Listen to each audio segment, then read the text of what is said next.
Hello, this is Lee back once again for another video. And next, Shimmer Volume 99 from November 12th, 2017 at the Berwyn Eagles Club in Berwyn, Illinois. So, wrapping up the very long Shimmer weekend. It didn't feel quite as long as the last one that I did. I did a full Shimmer weekend and tried to review everything, every moment. It was exhausting.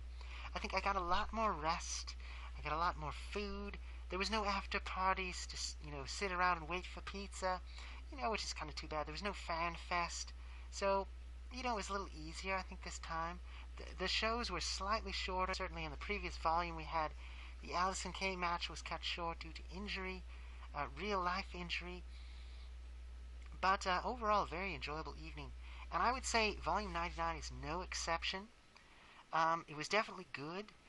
There were good segments. Again, no video packages of any kind. No pyrotechnics or lasers, not that there ever were in Eagles Club, but the video screen was absent. And the lighting, of course, we had the little candelabras. It was dark, so photography was a little difficult, a little tricky. But how he started things off is Allison Kay came out and did kind of a promo in the ring, with her caked on blood on her face, with a bandage on her head. Basically, she wanted to fight. She wanted to have a match. She said, I can still wrestle. She wanted to take on Shazza McKenzie. Of course, if they try to put off the digital versatile discs as, well, this happened a week later, it wouldn't make any sense because, the blood is still on her face. Why would she would clean it off? So, this was mere moments after the end of the previous volume. So Veda Scott offers to be the opponent instead, to be the champion for Allison Kay, or the substitute. So that's the match we're going to have. So that was kind of the lead in. I'm not sure where they're going to insert that in the chronology. They might put that as part of Volume 98, but probably more 99. We'll see. So the first actual match of Volume 99. Candice LeRae against Jessica Troy. Now Jessica Troy, her face is on the posters, with all the faces for the roster. Kind of nondescript. She didn't really stand out to me that much. I kind of forgot her name. I had to look it up a few times. That's nothing against her. It's just that, she doesn't have a very flashy costume or anything like that. She's just kind of there. But that's okay. She's against the lovable Candice LeRae. Of course, sucked all the attention up. And so Candice LeRae was the winner. And, she does her top rope moves and craziness. So, it's kind of a foregone conclusion that the unknown rookie would get defeated by the veteran. That's alright. There's a place for that in wrestling. So, people are kind of getting their second wind. It's been a long weekend. A lot more audience participation. I think fans were not quite as dead as before, so maybe there's more coffee going around. I don't know. People got more sleep. Match number 2, Shotzi Blackheart with her crazy, energetic ways and her green hair and everything, against Heather Monroe. Now, I don't remember this match very well, honestly, so I must have been tired. But Shotzi Blackheart, kind of a foregone conclusion that she would win because she's just such a character. If she didn't win, people would be like, what was all that for? So, moving on. These are matches I'll probably have to see again on the digital versatile disc to get a better sense of what it was like, a better appreciation. Shotzi Blackheart is definitely a rookie. Heather Monroe, I believe she's a rookie as well. I'm not sure their relative levels of participation, but and I don't know if these were promoted by Rise either, but they're definitely going to be part of the volume. Match number 3, Lufisto and Hudson Envy. What a matchup! They're against the Sinister Sweethearts, Brittany Blake and Samantha Heights. Not so much about Brittany Blake and Samantha Heights. Samantha Heights is this little tiny person. Lost girl to call her, and finally I got it. Oh, of course, Peter Pan and the Lost Boys. She's Lost Girl. She's Lost Girl because she always loses, and she's Heights because she's short. whatever. And she's just this cute little girl that kind of wandered into a wrestling match. It's kind of what she came off of as before. She seems a little bit more competent now. She's probably learning. Brittany Blake, tall, slender, a little more confident. Her outfit kind of reminds me of Tessa Blanchard. Kind of like she just modified it a little bit, but without the huge diamonds everywhere. Tessa Blanchard, what a legend. I hope she does well. But anyway, Lufisto, a legend in her own right. She's much more of like a tough kind of wisecracking kind of bully now, instead of the kind of eccentric, unhinged, crazy anime character that she was before. She still has the cool outfits. She still has the powerful, power moves. She has the strong build. She's definitely a force to be reckoned with. And Hudson Envy, embodying a Joshi, even though she's not from Japan. She has all the tattoos, and she has this stern expression, and the "no more babies" line. She's definitely growing on me as a heel. So the two of them had a great team, and I think that they made each other look great. Lufisto, the veteran, Hudson Envy, the rookie, but the two of them just come across as these are tough, dangerous women that are doing what they love to do, which is inflict pain. And, I had a hard time accepting Lufisto as a heel. She really doesn't do much different than she ever did, because she always kind of cheated. She always kind of bent the rules. She always kind of did crazy things. And she definitely smiles and screams like she always did, but she definitely is a little more mean, a little more nasty, as opposed to, she just beats people up and she breaks the rules. Oh, I'm so sorry, apologizes to the referee, kind of flirts with him a little bit, and then just goes on. Which is kind of what she did before, like she couldn't help it. Now she just doesn't even care, and she just kind of insults the referee. So the two heels won, and that's okay. I kind of like the heels better in this particular match, so I'm okay with that. Next match, we had Deonna Purrazzo against Kira Hogan, Mia Yim, and Marty Bell. Now, this was actually a four-way match, and I would say, it was kind of a surprise win for Deonna Purrazzo, but the shtick this time was, Kira Hogan, I'd compared her to Athena, because, she is kind of a similar body type, and skin color and outfits are even similar, but totally different styles. She's the long fingernails and the fire on her around her waist. Totally different. Just in her appearance at first, you might be like, she's trying to look like Athena, but no, not necessarily. But she definitely has a lot of sass to her. She didn't really get to do a lot in a lot of these matches, so I thought, what are they waiting for? But Deonna Purrazzo, not a lot. I haven't seen a lot from her either. But of course, Mia Yim, big star now. Marty Bell, big star, even though she's gotten a lot of flack. People saying, oh, her matches haven't been good. Thinking of the Mae Young Classic. I don't mind Marty Bell. She's moved on from the hairspray. She's got enough hairspray. Now she's switching to a comb.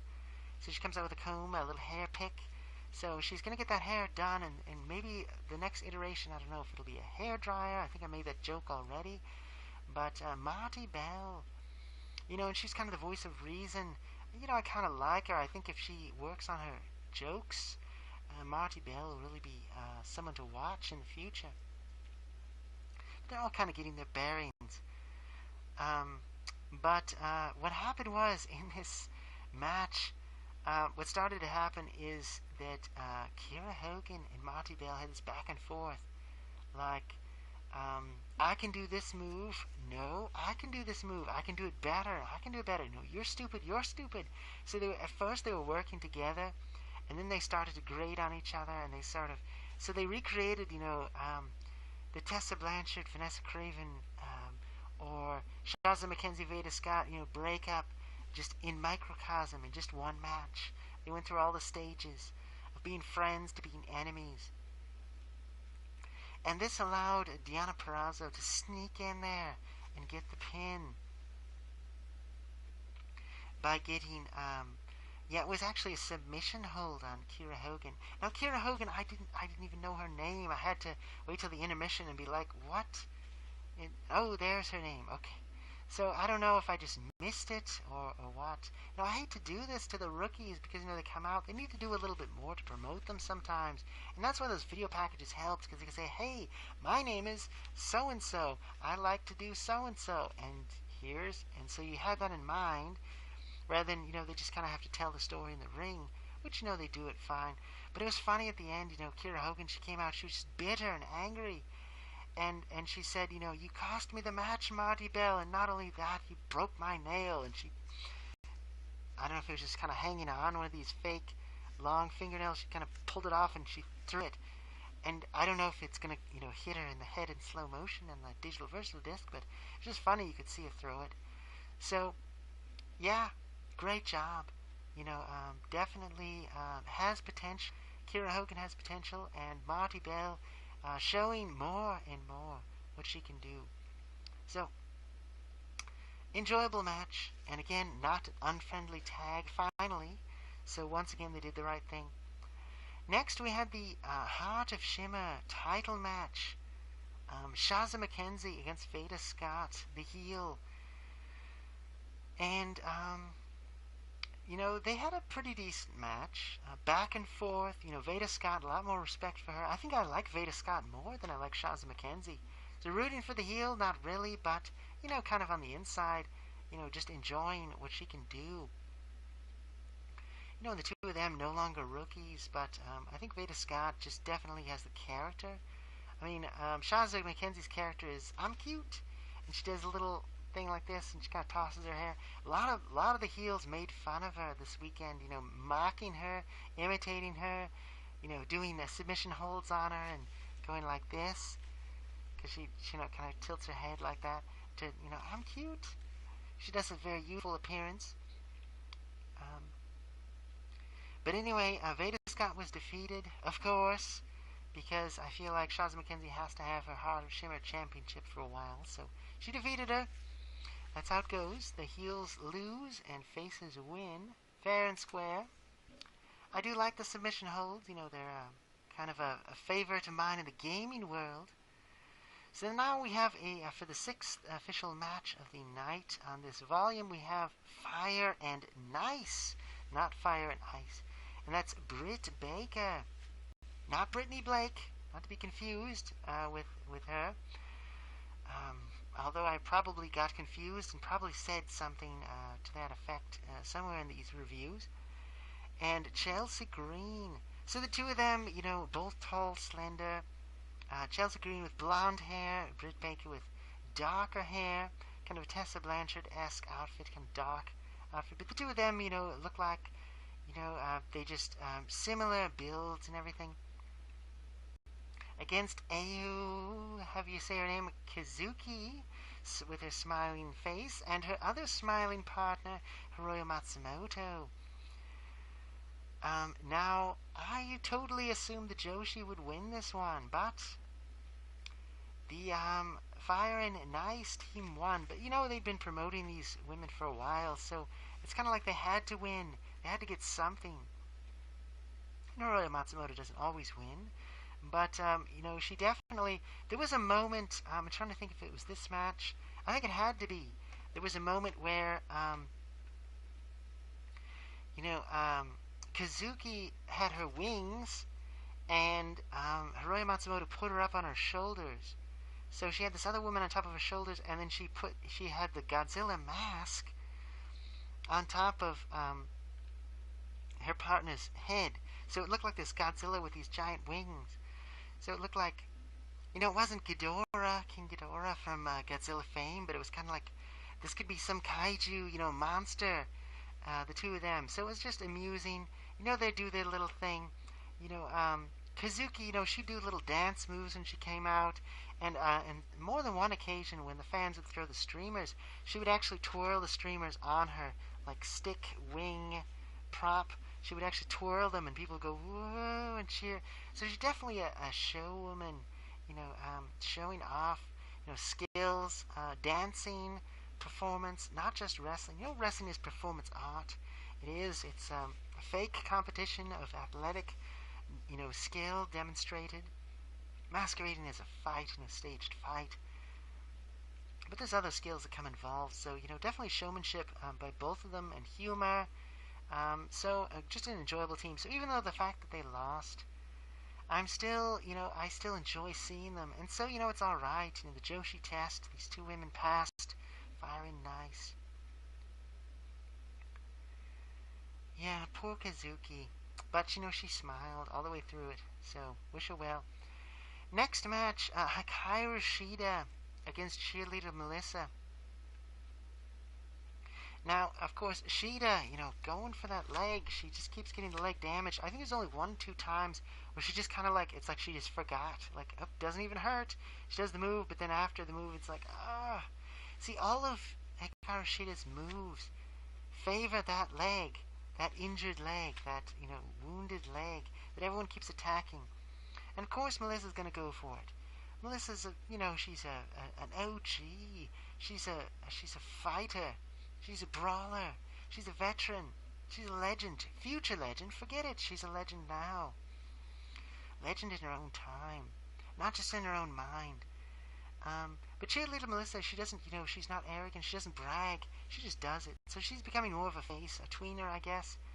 Putting these other women through the paces. But Shida getting the win with a roll-up. I think there's a certain solo monster who doesn't like roll-ups. He doesn't like distraction roll-ups. This was a roll-up. It was just kind of like a lucky fluke, because really she played up that injury so hard. It was like, how could she possibly win? But she just fought through, and, I think they both came out looking good with this. You can't win them all. But just like in the games, a lucky reversal can change everything. Next, we had a tag team title match. Of course, everything's coming to a head, with this final volume of the evening, of the weekend. We have the Totally Tubular Tag Team. And again, I'm forgetting if this was the time that they dressed up as Saved by the Bell, or if it was the Bill and Ted's Excellent Adventure, but in any case, Delilah Doom and Leva Bates back again against Paradise Lost. And this is, of course, Courtney Rush and Dust. Yes, Angel Dust. With her baseball bat wrapped in barbed wire. The two of them in scary, makeup, goth, zombie, demon, witch, characters. Dust, much less so, but she had the dark black triangles under her eyes, giving her a little more sinister appearance. Courtney Rush, placing her palm on her forehead, like, I'm channeling the evil into you. And of course, Courtney Rush with her skeleton makeup on her face, on her mouth, and her, stripes, and kind of just zombie ways. And people in the audience would talk to her, and she'd kind of like toss her head and kind of giggle, and it was just, it was very fun, very, definitely a lot of theatrics to it. Great stage presence, with the veteran Courtney Rush, and of course the rookie Dust, growing on me. And of course Delilah Doom growing on me too. So all of these women were over, as they say. And they had their battle. And the tag team champions retained. The heels were defeated. Moving on, we had Kelly Ann again against Jessica Havoc again. Well, not the same matchup, but Kelly Ann, small but definitely feisty. Jessica Havoc, big, strong, powerful, but she was rolled up. So, Kelly Ann definitely experience, credit where credit is due.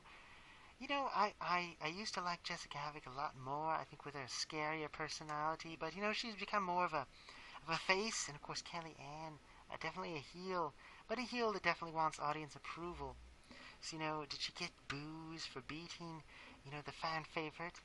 Of course she did. Next, we finally have the actual match. Vanessa Craven against Tessa Blanchard. The breakup. Tessa Blanchard, no slouch. But she definitely, is the cowardly heel at times. And she gave like this little mini promo. She did it like 3 or 4 times. So I don't know if she thought maybe they didn't hear her. There's different angles, or it's like that's all she could say. But it's like, you are nothing without me. I made you everything that you are. You're just, nothing without me. Without me, you're nothing. She just kind of just kept saying the same thing over and over. So I'm not sure if they're going to edit that or what they'll do, but she definitely delivered it with emotion. It's all she could think of to say, I guess. But Vanessa Craven with a big, definitely bad, definitely gleeful to finally be facing her boss, definitely towering over her. But you believe that both Tessa has the fighting skills, and so does Vanessa Craven. That she's not immortal. She's definitely mortal, and the two of them clashing in combat. And the thing was, the Lumberjills, they beat up, when people got thrown out of the ring, the wrestlers, the bad girls would beat up the good girl, and the good girls would beat up the bad girl. So it was definitely, just a beat down. They didn't just keep them from escaping. And the end. The end came for Tessa Blanchard. She was slammed down, and she was beaten. She was beaten by her former partner that she'd taken for granted. And the thing was, I think when she first started, I thought, what's so special about Tessa Blanchard? Just because of her name.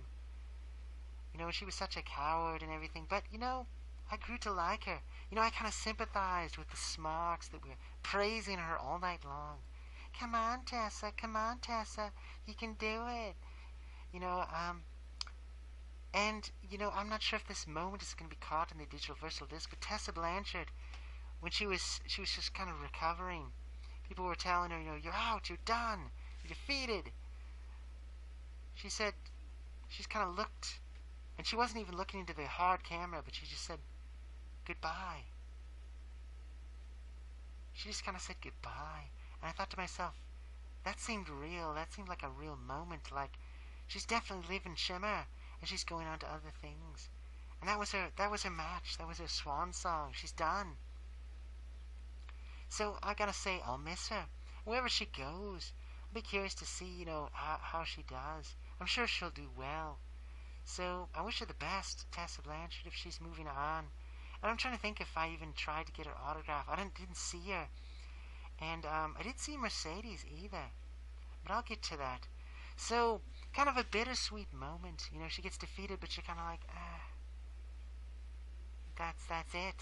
So, to look back on her career, her matches, where she gets better, the unpublished matches, well, I guess we'll get to see those, hopefully before too long. So, then we have the title match. Nicole Savoy challenging Mercedes Martinez. Love that Mercedes Martinez is the champion. Love it. She's such a great wrestler. Such an awesome character. Such a great career. And I really thought Mercedes had retired. She got married. She had a child. And it was like, oh, she just kind of like faded away. And it's just Melissa's the only one left from the old school of Shimmer. Well, then she came back unexpectedly. And she, fought Madison Eagles, and she took the title, and she lost it, and then she took it back again, and then she was in the Mae Young Classic. That was cool. Sending off, Shayna Baszler, who defeated her. There was some moment where someone said, like, go back to Full Sail, and Nicole Savoy was like, I see what you did there. Because both of them were defeated at the Mae Young Classic, but Nicole Savoy before Mercedes Martinez. So, anyway, I liked them both. I was conflicted. Nicole Savoy, the face. Mercedes Martinez, the heel. Who's going to win? And, I didn't really know what was going to happen. But Mercedes Martinez, and, spoilers throughout all this, was not the winner. She was defeated by Nicole Savoy, and there was a huge surprise, okay, from the fans, woo. And, you believe it because Nicole Savoy definitely established herself as skillful, high flyer, hard hitter. She's got a leg brace, but she can still do a lot of moves, a lot of fighting spirit, a lot of spunk. And of course, Mercedes Martinez, with her brutality, tenacity, and skills, smarts, cleverness.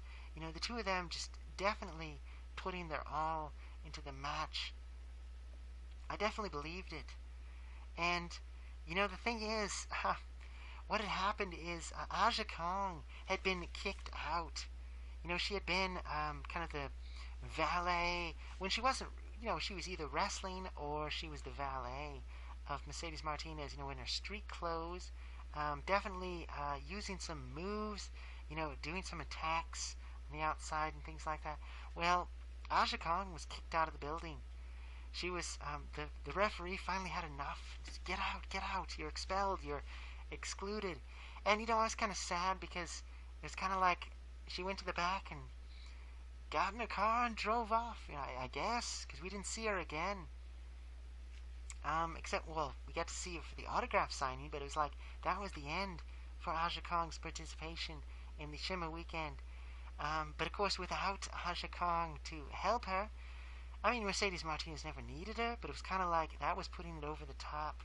She's definitely more experienced than Nicole Savoy, and you believe that Mercedes is stronger, but you also believe that Nicole Savoy, she's took on some tough comers. She's been the Heart of Shimmer champion herself, so it kind of evened the odds a little bit. So great match between the two of them. Great way to end it. I mean, I've never seen a Mercedes Martinez match that I didn't like. And not just because of her character, but just she just makes you believe it. She definitely extends. It's a grueling match when she's involved. So, since there was no official after party, who knows? I didn't get to see her for autographs. I was surprised that Mercedes didn't show up for autographs. But I kind of thought, maybe she was saying goodbye to everyone backstage. Who knows? But I think I overheard Mercedes say something, or not Mercedes herself, but Cheerleader Melissa say something at one of these, I think it was FanFest. She said something like, the way Mercedes is doing it, that's the way I'd like to do it. No big fanfare. You just kind of fade away when you retire from wrestling or from Shimmer. So I wonder if that's what happened. I don't know that she's retired. I don't have any official word on that, but she comes back for one last title run, and then she loses it, and that's it. So, I mean, if I'm wrong, and if on Volume 100 she's back and takes the title, great. But if she's really retired, that's fine. She's had a great career. She's had her WWE moment that she always wanted. She's got a family. She's had a great career. She's had some serious injuries. She's come back from them. So I'll definitely wish her the best. One of my favorites from Shimmer. I always talk about Asuka, Kana, talk about Lufisto, these different wrestlers that I really enjoy. Kelly Skater, Hiroya Matsumoto, and several others. Tomoka Nakagawa. Well, Mercedes is definitely one of my favorites. And, she's from the old school. She was on the first Shimmer show. And she was gone for a while, but it was certainly great to see her back. And if Nicole Savoy is going to be the new champion, which she is, I wish her well, wish her the best. It'd be interesting to see her as, a continuing defending champion, because I really didn't think the Heart of Shimmer Championship really was that big a deal. It was big for the champion tournament moment, but to continue and to defend it, because so many of these wrestlers have really become it elevates their stature so much to say they're the champion, and these title matches are so intense, because she's not a heel, so she's not going to be cheating to win, but we'll see how her character goes as the new champion. So anyway, that's Shimmer weekend, Shimmer Volume 99. I would say 99 great. It's hard to pick a favorite. They're all so good, but I definitely think the progression from 96 to 99 was good. They didn't have the video segments. Maybe they'll create more later. I don't know. But we didn't get to see them. And with commentary added on, it'll add a little bit more storytelling. but I think it was just overall just a great weekend. So I'll have my wrap-up video, I believe, and that'll be it. So thanks for watching. Goodbye for now.